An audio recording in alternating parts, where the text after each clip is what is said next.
Welcome to Wild Side, your wild true crime podcast. We're your hosts, who are sisters, storytellers, and truth seekers. I'm Bailey, a therapist who is fascinated by all weird and dark human behaviors. And I'm Chelsea, an educator here to unearth the facts behind the cases. We cover true crime because some cases are just too dark to forget, and others are too wild to ignore. We're so glad you're here, so buckle up and enjoy the ride. What's up, Wildsiders? Welcome back.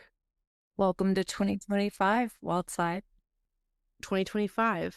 I have a question for you guys. If you were to be on OnlyFans, what would your OnlyFans be? What would you do? So, Chelsea, did I tell you that I chat GPT'd what my OnlyFans account would be? No. I feel like you've chat GPT'd all other things, but I did not know that you'd gone into the realm of OnlyFans. No, it told me that I would be giving therapy in my OnlyFans, but probably like role-playing scenarios with people who have like mommy and daddy issues. And I was like, that feels so unethical to me. I was going to say, that is about the darkest, creepy thing. And slightly the most unethical thing I think I've ever heard. Right. So what do you think yours would be? I mean, it would probably just be like day-old socks. Do you want my day-old socks? Yeah, like the laziest, most efficient way to do it. Right. I don't know. I can't even wrap my brain around that stuff, honestly. Well, the reason I ask is because this case today, you guys, involves some sexual stuff. I mean, I think it involves a lot of sexual stuff, but some's a good word. You can say some sexual stuff. Yeah. We are actually going to be getting into a Hollywood Unsolved case, and this is the life and murder of Bob Crane. So without further ado, we want to start to transition into this really heavy case and talk a little bit about Bob. Now, Bob Crane's life is really a study in contrasts. You have fame and addiction, charm and controversy, love and tragedy. Through the lens of psychology, I'll be diving into the internal struggles that shaped Bob's decisions and his legacy. And as always, I love the cultural and societal context, and I'm going to be exploring and giving you guys little nuggets of information about Hollywood in the 1960s and 1970s, and also the public's fascination with Bob Crane's story. Together, Chelsea and I will paint a vivid and detailed picture of the life and murder of Bob Crane. Are you ready? I hope you guys are, because again, it's twisty like a pretzel. Robert Edward Bob Crane was born on July 13th, 1928 in Waterbury, Connecticut. His family moved to Stamford, Connecticut, where Bob grew up and discovered his love for music at an early age. By the time he was 11 years old, he had already begun playing the drums and joined the marching and jazz bands at Stamford High School. He didn't stop there. Bob also performed with the Connecticut and Norwalk Symphony Orchestras through their youth orchestra programs, which showed his talent and his commitment to music. We might get Bob Crane up here.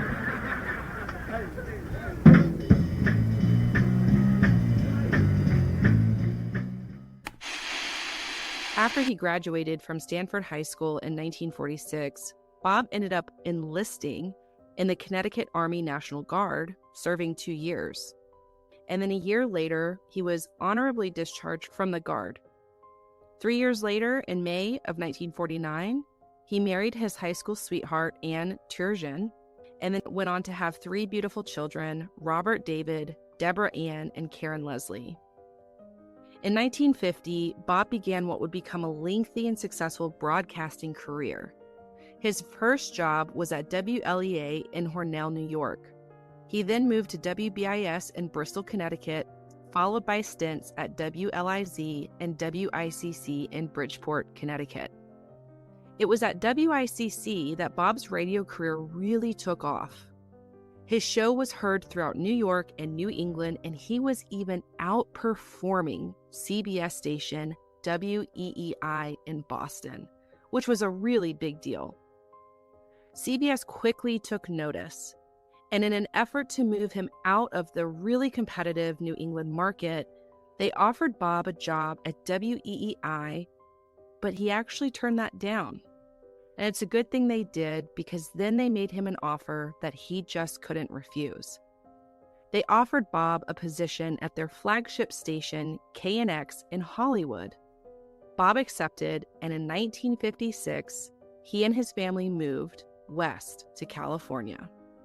This is the lure of the West, California. At KNX CBS Radio, Bob Crane quickly became a household name.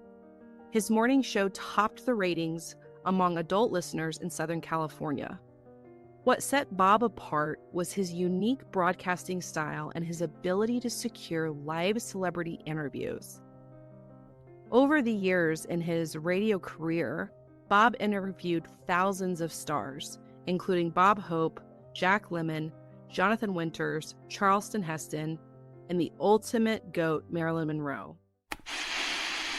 General, I've often wondered, being the sex symbol of the movies, are you ever offended when men pass by and whistle and things like that? I'm honored. Really? Of course. Do you think most women are? Of course. That's the high point of, is that a big compliment? Yes. Well, how about when you whistle at a girl or you feel like whistling? His wit, charm, and charisma made him a favorite among listeners, and advertisers paid top dollar, big money for a spot in his time slot. This made Bob a significant moneymaker for KNX, and this success at KNX shows just how driven Bob was. He wanted to connect with people, and he had a knack for entertaining, and his natural charisma made him stand out from the crowd. But underneath this charm and success, there may have been a need for validation. And for Bob, the applause and recognition from his audience likely fed his sense of self-worth, not just in his career, but also in his personal life.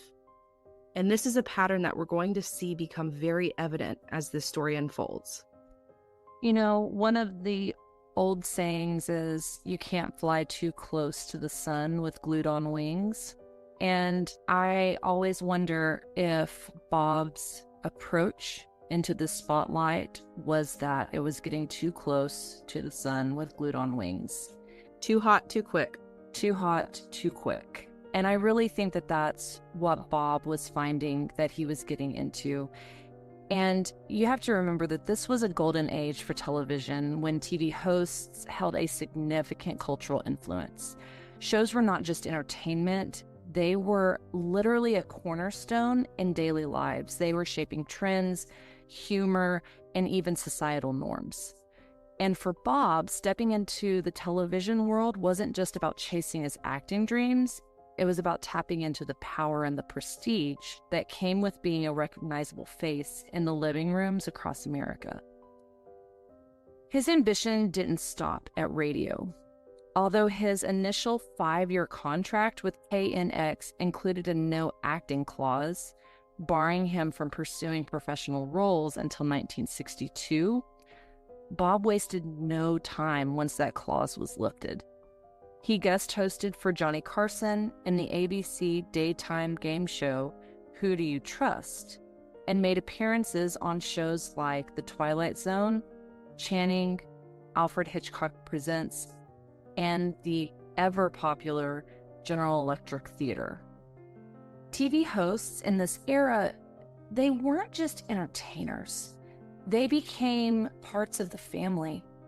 I remember our dad talking about how he would watch Leave It to Beaver and think, I just wish my family was like that. And that's how most families in the United States felt at this time. For someone like Bob, who thrived on connection and recognition, stepping into that role, I mean, I really think it had to have been deeply fulfilling. It wasn't just about climbing the career ladder, it was about being a part of something bigger, a cultural force that brought people together. His quick shift from radio to TV, I believe it says a lot about his ambition and knack for grabbing opportunities during a time when media was rapidly changing. Bob knew that he wanted to become a face and not just a voice in the media world. And he got his major break when Bob was offered a role on the Dick Van Dyke Show, which would later turn into a spot on the Donna Reed Show. These guest roles increased his visibility and eventually led him to being cast as the lead in Hogan's Heroes. In 1965, Bob Crane landed the role of Colonel Robert Hogan on the hit sitcom Hogan's Heroes.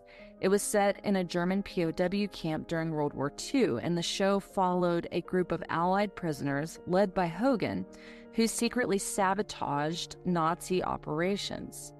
Despite its serious setting, the series was a lighthearted comedy that relied on witty dialogue and slapstick humor. Colonel Clegg. Yes, Colonel Hogan?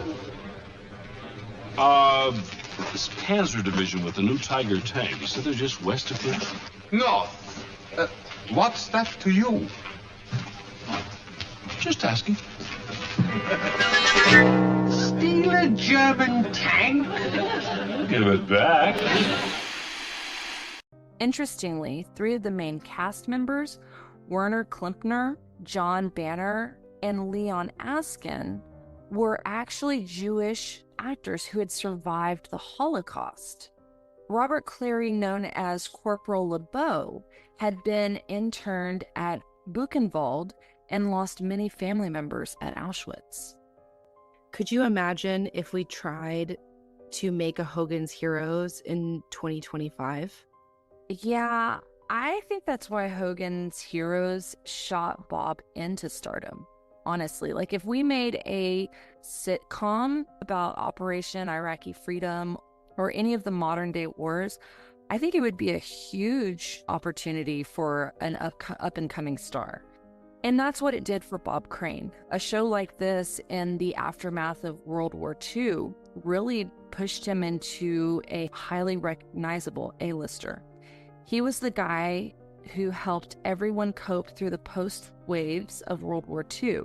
Just to put it into perspective how renowned Bob Crane was at the time in his life, Hogan's Heroes finished in the top 10 during its first season and ran for 6 seasons, even providing Bob with 2 Emmy nominations for his performance. Yeah, that's amazing. And I don't even know who we could compare that to nowadays as far as sitcoms. I mean, I guess it would be like Jennifer Aniston at the prime during Friends. Yeah, I feel like our society has kind of moved away from family sitcoms, so it definitely is kind of a golden age and almost a nostalgic age for most of us. Yeah, that's true. We don't really have sitcoms like we used to. No. Now, it's important to note that on screen, Bob Crane maintained a clean-cut public image as this charming, quick-witted Colonel Hogan, every bit the all-American hero. But off-screen, Bob's life wasn't as polished as it seemed. By the late 60s, Bob's interests were shifting into something more personal and much more dark and secretive. It began innocently enough with a fascination around photography and videography. But for Bob, it wasn't just a hobby. His camera lens started capturing more than family vacations or behind-the-scenes moments that anybody with a camcorder would record. His co-star Richard Dawson actually introduced him to a man by the name of John Henry Carpenter. And Carpenter was a Sony video expert who catered to Hollywood's elite. He was the go-to guy for the latest equipment and gadgets long before they hit the market. Bob and Carpenter ended up striking up what is really an odd friendship and bonded over their shared interest in nightlife, women, and what happened after the bars closed. Together, the two men would scout clubs and bars for attractive women, and then they would bring them back to Bob's home or hotel rooms. Even more creepy and unsettling is that Bob actually began to videotape these encounters, and even with Carpenter at times. I mean, I feel like I always had a buddy whenever I would go to, I don't know, clubs or bars when I was growing up, but I feel like this kind of puts a different meaning to a buddy system. Yeah, it was real weird. And you guys just buckle up because it gets even weirder. So what started off as just a curiosity and a hobby for Bob turned into an obsession. Carpenter kept Bob supplied with cutting-edge equipment, feeding his appetite for homemade erotica years before the concept of personal pornography even existed, at least how we know it today. Well, years before quick access internet pornography. Yes. There's always been the kind of underbelly within the erotica world, but they were making this a little bit more accessible than what people were used to in that time. That's true. That's true. And Bob wasn't just using his camera, he was using his fame. Women were drawn to his celebrity status, and he took full advantage of photographing them in intimate and explicit settings. As Bob's personal, exotic, exploitive collection grew, so did his struggles. What once seemed like harmless indulgence was becoming something else entirely. It was becoming something darker and ultimately more dangerous. I think it's hard not to feel that what Bob was doing and what he was collecting was, like you said, dark and dangerous. And I feel like Crane's biographers, Ford, Groundwater, and Young, they highlighted how sensationalized reporting on his sexual behaviors began to overshadow other aspects of his life. And I think that's a fair comment, because I think we're drawn to what he was doing behind closed doors, and we start to kind of forget that he was a really talented guy. His tendency for meticulously documenting his sexual exploits became a dominant narrative, but it was only one piece of a more complex personal puzzle. His biographers say that Bob's fascination and obsession with documenting things, it wasn't just sexual, but he just was fascinated with the whole process, documenting all the other areas of his life, too. Regardless of this, Bob's sexual behavior began to bleed into his work. His dressing room even became this unofficial hub for adult material, filled with Polaroid pictures, negatives, and explicit films. When Bob was filming the Disney family movie, Superdad, he would actually share these explicit photographs he had taken of these women with his fellow crew members. It was later found that Bob actually kept all of these explicit photographs in albums. They would have labels like Sally from Jacksonville, Florida. And he would then show his colleagues these put together scrapbooks of these erotic images. These sexual behaviors, along with other arguably poor decisions, is where Bob's reputation really started to tank. Could you imagine going into work and somebody walks up to you and says, "Do you want to see my scrapbook?" And there are just pictures and pictures and pictures of nude women from all over the country, all over the United States. Well, and I think what is more concerning to me is, with this being a family-friendly film, it makes me wonder the ages of his colleagues, right? Like, was he showing this? I mean, was he showing it just to adult colleagues, male counterparts, or was he showing them to anybody who cared to look? I don't know. That really that's problematic for me. Yeah. What's interesting, though, is despite what we would consider scandalous or boundary-violating behavior, Bob's son, Robert, emphasized that his father's behavior never crossed into coercion or exploitation. Instead, it seemed to be a way of coping with the insecurities of a fading career. Later in life, Bob's son Robert would even look back on, in a humorous fashion, events that he was involved with, such as attending the 1972 premiere of Deep Throat with his father when he was just a teenager. Robert firmly stands behind Bob's behaviors as merely poor decisions rather than criminal tendencies. He follows that up with saying there were no drugs, no coercion, none of that. Women just liked him or found him handsome or whatever it was. Robert and others believed that while Bob's sexual tendencies were problematic, they still were consensual. Yeah, and I actually have to really kind of disagree with this. I'm not insinuating that his behaviors were criminal, but I think that they were problematic. And arguably, there were questions around consent. One of my biggest concerns about what his son said, Robert, about it being consensual is Bob, at this time, he was a big deal. He was a celebrity. He was an A-lister. And with that kind of celebrity status comes a lot of power.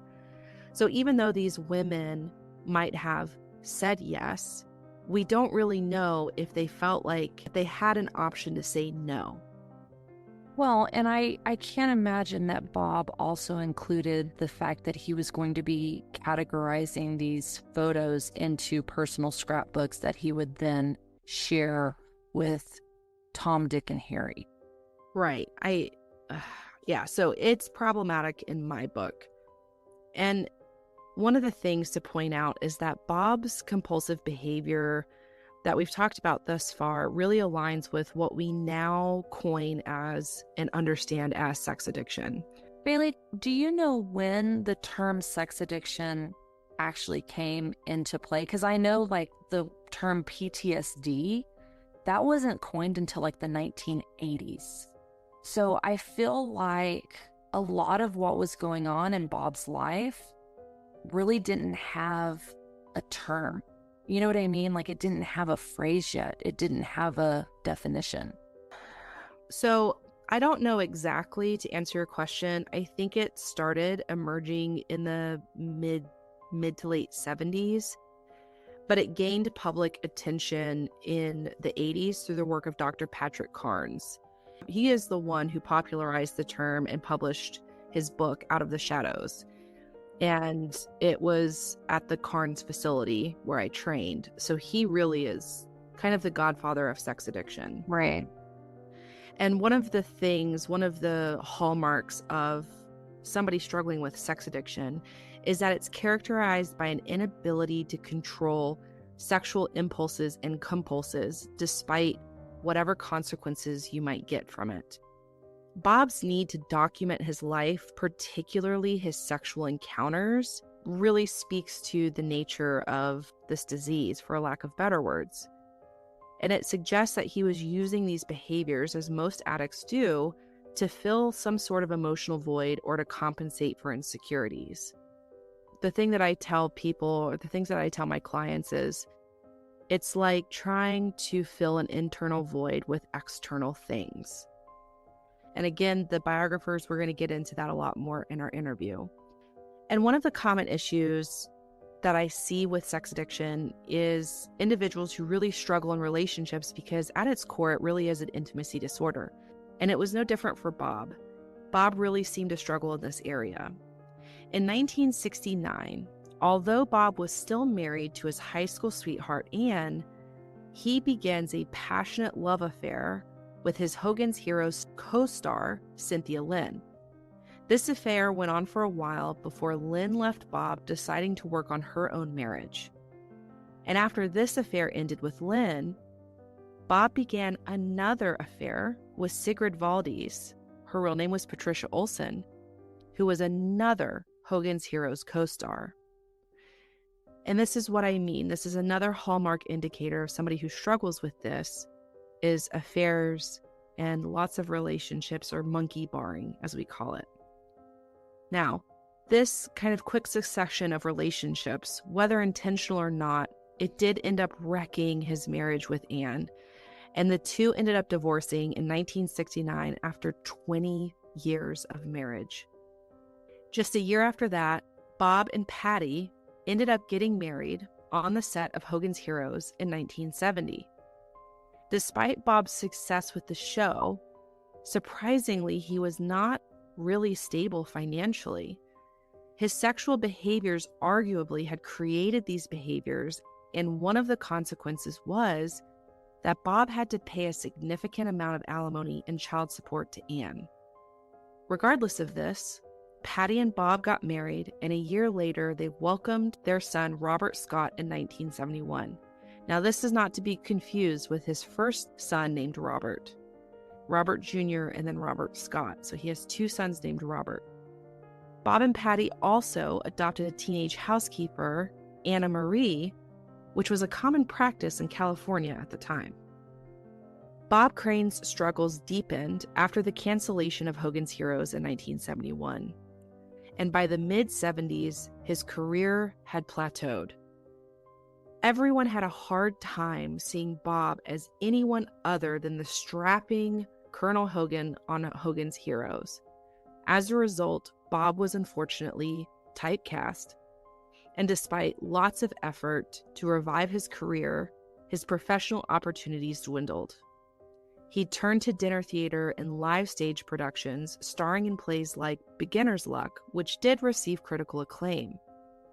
But it was around this time, that no surprise to anybody here, that Bob's second marriage to Patty was deteriorating, and the two separated in 1977.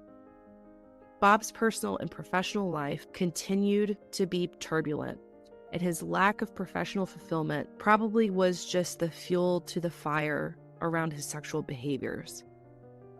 But towards the end of his life, Bob did appear to recognize the need for change. In the weeks leading up to his death, he sought counseling for what he described as a sexual addiction. And it was at this time that he reportedly expressed this desire to distance himself from his negative influences in life, primarily John Henry Carpenter. These final moments suggest a man grappling with his demons, trying to reconcile his public image with his private struggles. I think we hear about actors, celebrities in Hollywood having this fall from fame, but Bailey, do you feel that there are other fields that you see a similar fall? Like people who are in high-powered positions that struggle with being able to handle immense success or immense, net worth, things like that. Yeah, I mean, I don't think I know anybody personally who has immense wealth or anything like that. But if we look at most recently the situation with Blake Lively, where she basically said that this gentleman, I can't remember his name, Jason something, was, I think, harassing her, and then she said no. And so he hired a PR firm to absolutely attack her, and people bought into it. They believed it, and they were just like, she's awful, she's terrible, until she showed receipts, and she started showing the proof, and everybody was like, oh, she's so brave, I love her so much. And so, yeah, I mean, I think that's a historical thing that we see all the time, is people, you have to be really careful being on a societal pedestal, because people are pretty ruthless if they perceive your fall from your ivory tower. Yeah, well, and I think, like you said, people also start getting unhealthy obsessions or unhealthy ideas when somebody gets to those celebrity statuses. And that could be what happened in the later parts of Bob's life. There's some speculation that all of those things contributed to his murder, which would ultimately happen on June 29th, 1978. And on June 29th, 1978, the day began like any typical sweltering Scottsdale, Arizona summer day, with temperatures rising above 100 degrees. The town's residents were hidden away in their air-conditioned homes, leaving the streets pretty quiet. But by the end of the day, the routine tranquility would be shattered. Scottsdale's detective Barry Vassell was in Phoenix with a colleague that day when he was called into Unit 132A of the Winfield Apartments. Several cops were already present. Also present was actress Victoria Ann Barry, who had an appointment with Bob Crane for voiceover work. She had arrived at Bob's apartment after he hadn't shown up for a lunch meeting. What she found led her to contact the authorities immediately. When local police made entry into the apartment, they stumbled upon a grisly scene. In a dimly lit first-floor apartment, they found the shirtless body of a middle-aged white male laying in bed with 2 severe wounds above his left ear, an electrical cord wrapped tightly around his neck. Blood was splattered across the walls, ceilings, and all over the bedding. The victim's face was barely recognizable beneath the gore, but his fit physique and his salt and pepper hair remained evident. It was clear to the responding officers that the individual had experienced a horrific murder. And it was soon identified that this victim had been bludgeoned to death with a weapon believed to be a camera tripod and strangled with an electrical cord. The brutality of this crime paints a picture of intense rage. Crimes of this nature usually suggest a really deeply personal connection between the victim and the perpetrator. It did not seem like this was a random act of violence. This was deliberate and an emotionally charged murder. After learning that the apartment was leased to the nearby Windmill Dinner Theater, police asked the theater's manager, Ed Beck, to identify the body. Ed, visibly shaken, confirmed that the victim was, in fact, 49-year-old Bob Crane. The crime scene itself was another obstacle entirely in this investigation. Detective Vassell, after identifying the body, ended up going to the airport to pick up Bob's son, Robert, along with Bob's business manager, Lloyd Vaughn, and his attorney, Bill Goldstein, and brought them back to the apartment to the crime scene. They were allowed to walk through the crime scene, touching any items in front of them. This decision ultimately introduced their fingerprints, footprints, and hair samples into the scene, effectively contaminating critical evidence. The mishandling did not stop there. Key forensic opportunities were missed, and the initial investigation was criticized for its lackadaisical approach. Blood evidence was found on the exit door, the front door, and the doorknob, along with a red stain on the curtain. While these traces hinted at the killer's movements, the compromised crime scene made it difficult to establish a definitive narrative. And this would ultimately contribute to devastating consequences in the investigation. You know, we've talked a lot about golden ages and the invention of certain equipment, but unfortunately, I'm pretty sure that murder investigations have known for quite some time to not let that many people into a crime scene. It's really shocking to me that these detectives allowed all of this. As the news of the murder spread, Bob's controversial private life added an unsettling layer to the case. Many speculated that his fascination with recording his sexual encounters and his tumultuous friendship may have played a role in his death. John Henry Carpenter's status as Bob's, quote, partner in porn placed him at the center of the investigation almost immediately. Investigators found out that the two men had been seen together the night before at a local nightclub, and reports came in that they were arguing pretty heatedly. Bob had wanted to end the friendship to put his sexual behaviors behind him, but John Henry Carpenter did not. He was not happy about Bob's desire to call it quits. Strangely, there were no signs of forced entry, though, at the murder scene, leading investigators to pick out John Henry Carpenter as the killer because this small detail indicated that Bob likely knew his killer and had willingly allowed the person to enter into his apartment. Police discovered that Carpenter had been staying nearby and he had rented a car, a Chrysler Cordoba, which soon became a focal point in the investigation. A blood smear was found in the car, and while DNA testing wasn't available at the time, the blood type did match Bob Crane's. Detective Vassell noted that no one else who handled the car had Bob's blood type.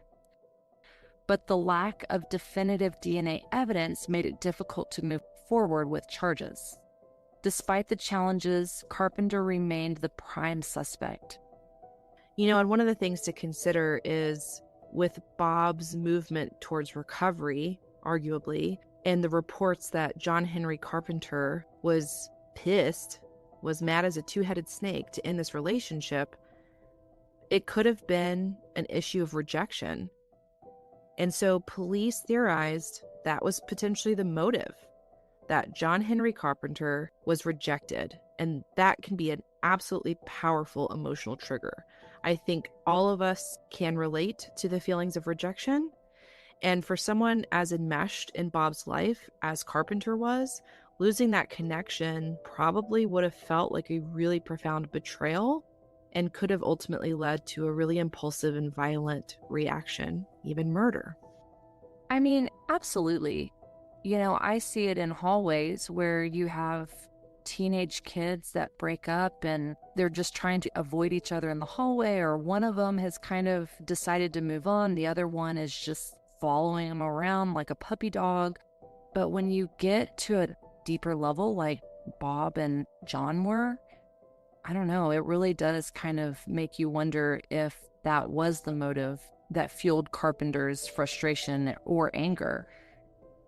But unfortunately, the county attorney declined to issue any arrest warrant, citing insufficient evidence. Without a murder weapon conclusively linked to Carpenter and with only blood type evidence, the case stalled. Carpenter continued to deny involvement, and the investigation went cold. And it would stay that way for almost a decade. It wasn't until 1992, more than a decade after Bob Crane's brutal murder, that any new leads would emerge in the case. But when they did, they would bring everything back into the spotlight. The key piece this go-around was the blood smear found in John Carpenter's rental car back in 1978. At that time, authorities had no idea how important that small, insignificant strain would become. By the early 90s, breakthroughs in forensic science, particularly development of DNA testing, gave investigators fresh hope into cracking this case. What had once been a case stalled by the limitations of blood typing was now ready to be re-examined with a new tool in their arsenal. But there was a catch. The blood sample recovered from Carpenter's car had deteriorated over the years, and the technology of the time couldn't provide a definitive match. Nonetheless, the circumstantial evidence continued to pile up, painting a picture of John Henry Carpenter at the center of Bob Crane's murder. And investigators were convinced. And so after years of waiting, the case took a dramatic turn, with John Henry Carpenter being charged with Bob Crane's murder. But as the pieces of the puzzle fell into place, the question remained: was the evidence enough to finally bring justice, or was the truth even darker than anyone could have imagined? Fast forward to 1994, 2 years later, when John Henry Carpenter's trial reignited public interest in the case. It became a media spectacle, and this is where the focus on Bob Crane's murder shifted more towards his controversial private life than of him being a victim in the crime itself. The prosecution at the trial argued that Carpenter had both motive and opportunity.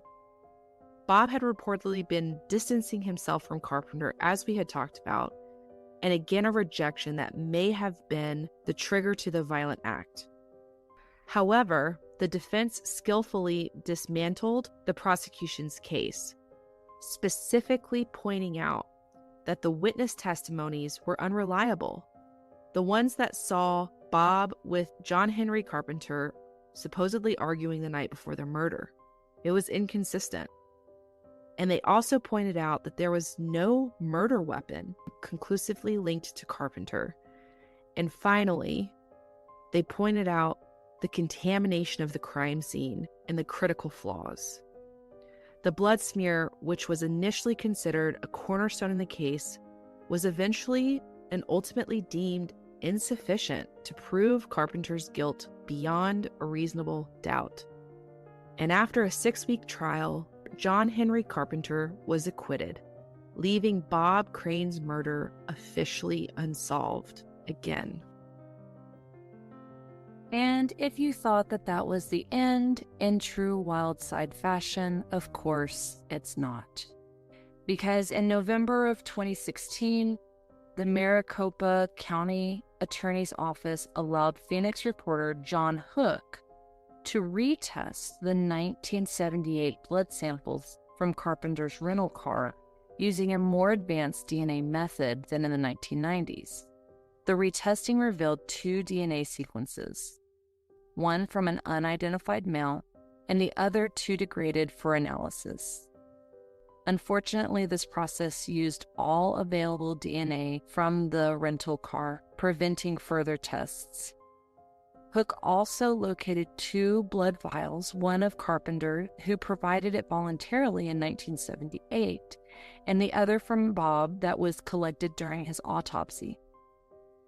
Both served as comparison samples for the tests. Yet, as frustrating as it will be to hear this, the test was also ruled inconclusive. The blood was not a match to Bob's blood in Carpenter's rental car.